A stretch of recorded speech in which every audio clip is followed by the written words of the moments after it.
Hi, it's Callie. Welcome to Faith Filled Friday. And today we're going to be talking about the Bible Garden. I'm going to leave a link down below so you can check out the channel where I found out about the Bible Garden. Now, come to find out, I have actually been doing a Bible journal for the past 4 years. I told you how in 2017, created me a clean heart, O God, and renew a right spirit within me was my annual theme, and how I took my journal and I posted pictures in it and I wrote in it about, Bible verses and my monthly 12-step program throughout that year. Well, do you remember me showing you the other day that I had that little Gideon Bible from Matthew through Revelation and then Psalm? Well, today I have spent the day, I took out Psalm, and I have spent the day making a Bible garden. If y'all can see here, that is a sheet out of a calendar. I keep all of my old calendars because you never know when you can use a picture out of one of them or some print or something like that while you're doing arts and crafts. I've just started doing that. I used to call it my Martha Stewart closet when my boys were in school, because you never know what you had to have for projects. So what I did was I took a folder, just a manila folder, excuse me, and I glued this piece of calendar on the manila folder, and on the inside I chose another one. Now, I did this by mistake because it's very thin, and when I closed it, there was a little bit of an overlap on the back, and I thought, well, that's pretty. So I added this little piece of gold trim right across here, and then when you open it up, you can start reading the Psalm. Now, we got through Psalm 1 and Psalm 2. I don't think we read Psalm 3 yet. So what I want to do right now is I want to take these little Post-it notes that I bought. And if you remember, in the first Psalm that we talked about being planted by the river. So I want to take my little Post-it note, and I'm going to put this over verse 3 just like that. And then on verse 3, I'm going to write,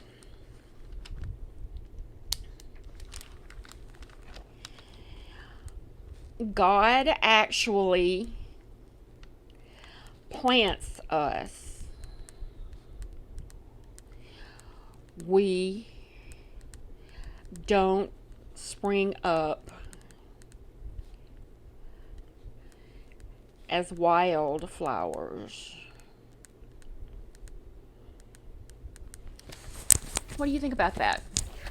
That we're actually planted and we're not just randomly scattered and spring up wherever we find root. Isn't that wonderful that he actually chooses where he's going to plant us? I think that's amazing. Now, you can get gel pens and stickers and all sorts of stuff, but I don't have any of that stuff right now. I really think you will enjoy this Bible garden. I'm going to read Psalm 3.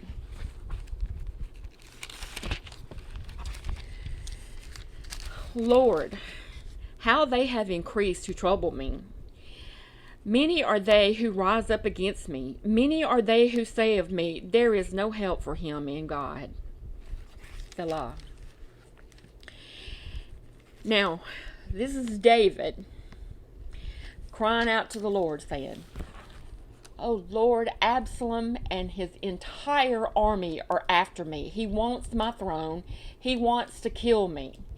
And people are saying, David, even the Lord can't get you out of this one.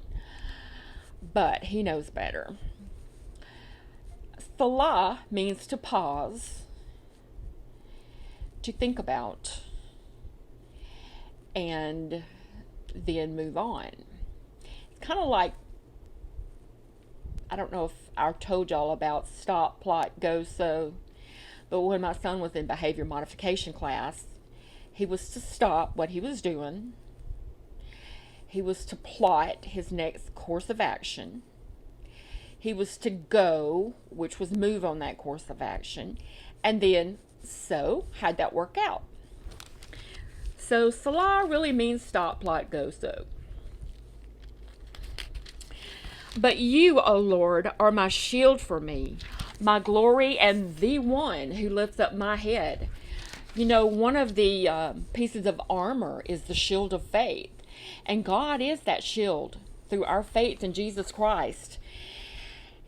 I cried to the Lord with my voice, and he heard me from his holy hill.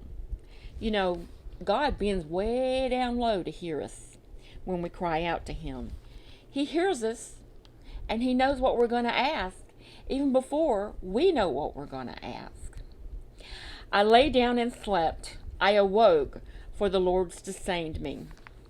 You know, he was running from thousands of men. The army was strong. Absalom had thousands of people following him. And if you were being followed and looked for like that, I'm pretty sure you would have a hard time going to sleep. So he said he lay down and he slept. And when he woke up, he realized, oh, Lord, you are good. You kept me through the night. You kept me safe. So he says, because of that, I will not be afraid of 10,000s of people who have set themselves against me all around. Arise, O Lord, save me, O my God, for you have struck all of my enemies on the cheekbone. You have broken the teeth of the ungodly. Salvation belongs to the Lord. Your blessing is upon your people. Now, David didn't want to fight his son Absalom. He knew that God put him on that throne. And he knew that only God could take him off that throne. So he left the city while Absalom was, looking for him to kill him. And he knew that in God's time that he would take care of Absalom and that he would be back on the throne or not. That was up to the Lord, because salvation only comes from the Lord. We can only get salvation through Jesus Christ. He's the one that God begot. He's the one that lived the sinless life. He was the one that chose to follow the Lord's will for his life. Now, he was a human. He could have said no, but thank the Lord he didn't, because he was God. He was a part of God, part of the triune spirit of the Creator of the universe. So, in closing, just Salah. Think about these things. Step back. See where you are standing with the Lord. Is your complete faith and trust in the Lord? Just last night, I was thinking, here it is August, and I haven't heard anything from the Lord about what next year's theme would be. 2021 is, less than a quarter of a way, or a quarter of a way. Twice I heard last night, rest. Rest. So I prayed, Lord, is rest in him what you want me to focus on for 2021? So I left it at that, didn't think anything more about it. It wasn't 30 minutes later that rest in him fell in my lap again. Y'all think about this Bible garden, and if y'all want to do that, that would be so wonderful, because you can share with me on my The Way and the Walk Facebook page, or either just on my regular Facebook page. And I'll leave some links to those down below if I can figure out how to link them. So, I love you bunches, and y'all have a good afternoon. Shabbat Shalom, and I will see you tomorrow. Love you. Hi, I'd like to share a couple of pictures of my son Heath's garden. Look how good he has done. And it's his first garden. Bye.